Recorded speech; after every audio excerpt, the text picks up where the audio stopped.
Masih dalam Kompas Aceh, Saudara pemerintah Kota Banda Aceh Senin mulai memberikan bantuan kepada warga terdampak virus COVID-19. Salah satu sasaran Wali Kota Banda Aceh selain masyarakat kurang mampu juga para disabilitas yang ada di Kota Banda Aceh.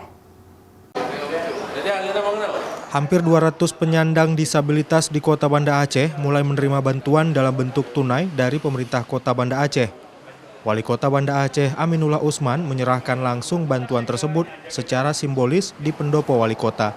Untuk tahap pertama, Wali Kota menyasar penyandang disabilitas yang pekerjaan mereka pada umumnya sebagai pemijat yang saat ini tidak bisa dijalankan di tengah maraknya wabah corona.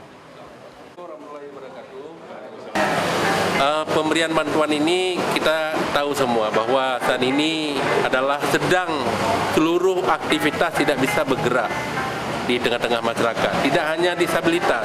Disabilitas umumnya adalah mereka mencari rezeki dengan pijat. Sedangkan sekarang social distancing adalah 1 meter. Jadi bagaimana mereka mau memijat? Bersyukur, sangat alhamdulillah dan sangat terima kasih kepada pemerintah Kota Banda Aceh. Karena ini kita tahu bersama selama tampaknya COVID-19 yang terjadi di seluruh dunia, khususnya di Kota Banda Aceh ini, yang sudah mendapat perhatian pertama adalah pemerintah kota. Mudah-mudahan apa yang telah diberikan untuk kami dari pemerintah kota, nantinya Allah yang akan membalas. Kami juga mengucapkan ribuan terima kasih kepada Bapak Wali yang sudah memperhatiin kami dan Pak Wakil Wali Kota dan seluruh jajarannya juga.